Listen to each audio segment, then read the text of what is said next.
Yes, brothers and sisters, you are most welcome again to our sessions as usual. Karibuni tena, tuendelee na mifumo yetu au niseme zile tensi zetu zile. Kumbuka kwamba masomo yaliyopita kwa maana lesson number 4 tulikuwa tunajifunza ni jinsi gani ambavyo zile SHAO zinavyokuwa. Tulisema SHAO yani subject, helping verb pamoja na action verb na object, kwamba ndivyo vitu vya muhimu vinavyokuwezesha wewe kutunga sentences katika tense yoyote ile unayoitaka. Ni kweli. Sasa tukaangalie hiyo SHAO kwa maana ya shall, jinsi ambavyo inaweza kutusaidia kutunga sentences za wakati ujao. Kumbuka tensi tulisema tuna tensi kuu 3 ambazo zimegawanyika katika vipengele vinne. Kwa katika vile vipengele vinne tumeanza jumla, maana yake ukihesabu katika vipengele vinne 4 ongeza 4 zikiwa katika tensi 3 maana yake zinakuwa ni 12. Kwa jumla tuna tensi 12 ambazo zimegawanyika katika active na passive voice. Tutaenda kuziangalia zote, lakini sasa tutaanza na kuangalia tensi zile 12, tukianza na tensi ya kwanza kabisa muhimu ambayo unapaswa kuijua kwa namna yoyote ile. Tunaita simple future tense. Hii simple future tense ni miongoni mwa zile tensi 12, maana yake tayari tutakuwa tumebakiwa na tensi 11. Trust me, kama ulielewa vizuri ile shall, basi simple future tense ni tensi nyepesi sana kwako. Tukaiangalia. Simple future tense ni nini? It's a tense that expresses events or actions which have not happened yet. We expect them to happen later. Tunategemea hayo yatokee tena, yatokee tomorrow, next week, next month na kadhalika, kwa maana ya kesho kutwa, mwezi ujao na kadhalika. Ni matendo ambayo bado hayajatokea, tunatarajia yatokee kwa baadaye. Kwa hiyo matendo hayo yatakayotokea kwa baadaye ndio tunaita simple future tense. Na hii tense tuna aina mbili ya kuzielezea. Unaweza kaelezea kwa kutumia will na shall, nitakueleza will na shall ni nini, lakini pia unaweza kaielezea kwa kutumia going to. Kwa hiyo sasa hii ni sehemu ya kwanza, tutaangalia jinsi gani ya kuielezea simple future tense kwa kutumia will na shall. Sasa kama kawaida kanuni yetu ni hii hapa. Ni shall, yani SHAO. Ukichanganya yote maana yake shall. Kwa hiyo kwenye kanuni kuelezea simple future tense unatakiwa uanze na subject kama unavyoona, halafu ufuatiwe na helping verb kama unavyoiona, halafu ufuatiwe na action verb kama unavyoiona. Lakini action verb inatakiwa iwe katika hali ya base form, kama ambavyo tuliwahi kusoma awali kwamba matendo yana tabia kubadilika kulingana na nyakati. Lakini hii katika simple future tense unatakiwa utumie tendo mama, lile ambalo halijabadilika au halijabadilishwa, ndio ambalo unatakiwa utumie. Alafu mwisho wa siku utamalizia na object kama receiver of an action. Sasa hebu tuinyumbue. Hii S ni nini? Hii S ya kwanza ndio tunasema subject, ambayo inawakilishwa na herufi S, ambayo hizo subject ni kama I, we, she, they na kadhalika. Nafikiri unaweza kukumbuka kwenye masomo yaliyopita kwamba hizi subject zinakuaje. Lakini pia kitu cha pili ni helping verbs. Helping verbs ni zipi? Helping verbs ni maneno yanayokusaidia kujua wakati. Maneno yanayokusaidia kujua wakati ndio tunaita helping verb, ambayo inawakilishwa na herufi H kama unavyoona kwenye hapa mabano hapa, herufi H. Yes.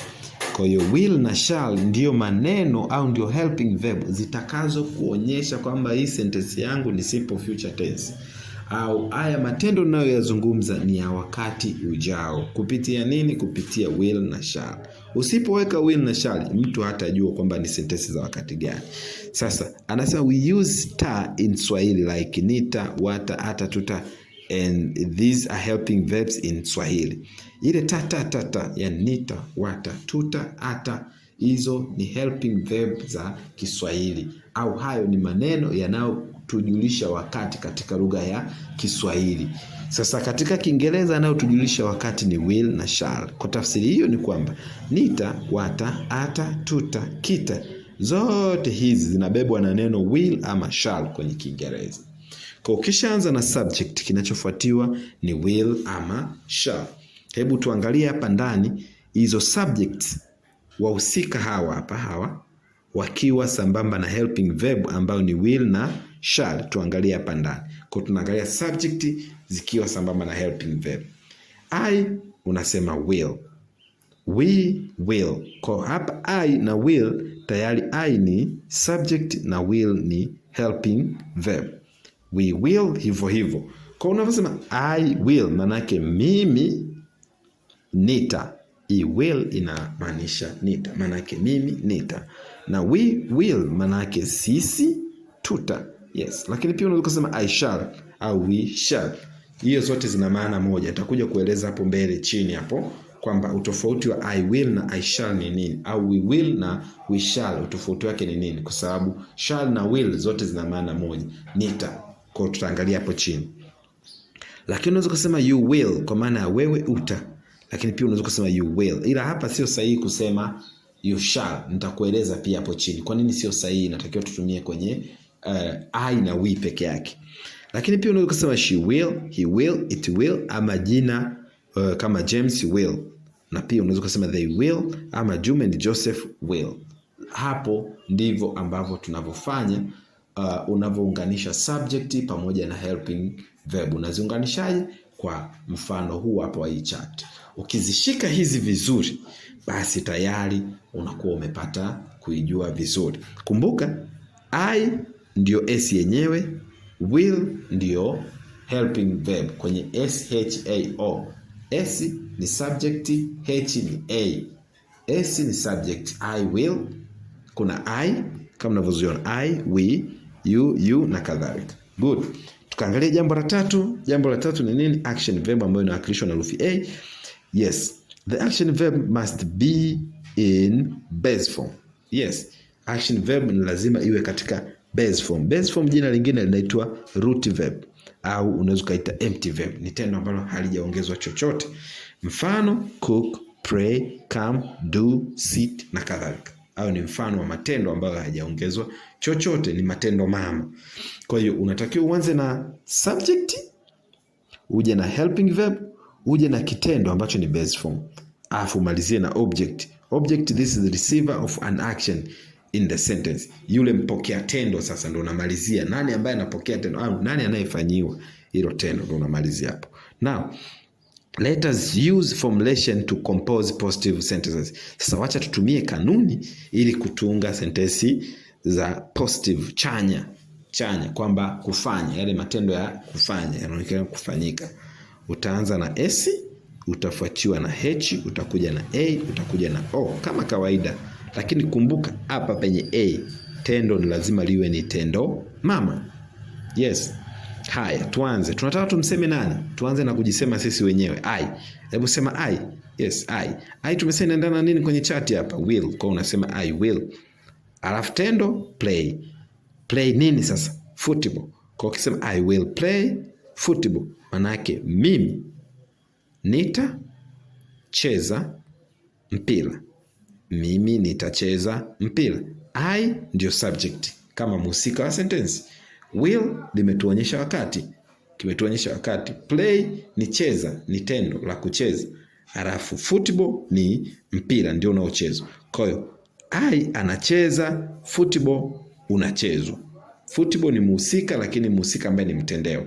I ni mhusika ambaye ni mtenda tendo. Yes. Lakini pia unaweza kusema I shall play football. I shall play football. Na yenyewe iko sahihi. Unaweza kusema I will play football au ukasema I shall play football. Zote hizo sentensi ziko sawa. Sasa utofauti wake ni nini? Will ni hiari na shall ni lazima. Unapotumia will unaonyesha sentensi yako ni ya hiari, lakini unapotumia shall ni kiapo, unaapizia kwamba lazima utafanya hicho kitendo. Sasa kwa sababu kiapo kinatoka moyoni mwa mtu, kwa hiyo ni vizuri ukajizungumzia wewe kwa maana ya I, lakini pia ukajizungumzia we kwa maana ya sisi, kwa sababu na sisi na neno I iko ndani yake. Unaposema sisi maana yake na wewe upo miongoni. Lakini haipendezi sana unapomzungumzia mtu you shall, inakuwa haipendezi sana. Kwa nini haipendezi? Kwa sababu you hauwezi kujua moyoni anawaza nini, kwa sababu kiapo kinatoka moyoni mwa mtu. Kwa hiyo ni vyema ukatumia hii shall, ukatumia kwenye we na I peke yake, na sio sio subject zingine. Good. Nafikiri nimesha kujibu sasa utofauti wa will na shall ni nini. Good. Sasa sentensi zingine, Juma will beat Asha. Juma ni mtendaji, will ni kionyesha wakati, beat ni tendo la kumpiga. Anayepigwa ni nani? Ni Asha. They will come home, watakuja kesho. Kwa hiyo hivyo ndivyo tunavyofanya hizi sentensi. Thank you so much, naamini umenielewa vizuri. Kama umenielewa vizuri, naomba na wewe ujaribu kutunga sentensi kwenye comment hapo chini, ili niweze kuzisahisha, ili niweze kujua kama ziko sahihi ama haziko sahihi. Yes, ili ni somo la 5, lakini ni kipengele cha kwanza. Kwa kipengele cha pili tutakuja kuangalia ni jinsi gani negative zinavyotungwa. Tukutane kwenye lesson inayofuata ili tuangalie negative na questions zinatungwa kwa namna gani. Thank you so much. See you next time. Kumbuka kutunga sentence, kujaribu kutunga sentence hapo kwenye comment, ili tujue au ili tuone namna gani unaweza ukazitunga sentence. Ikiwa unashindwa kutunga sentence bado, basi inawezekana hii shao hujaielewa vizuri. Niambie niweze kukueleza vizuri hii shao inafanyika kwa namna gani. Kumbuka ni lazima uanze na subject, uje na helping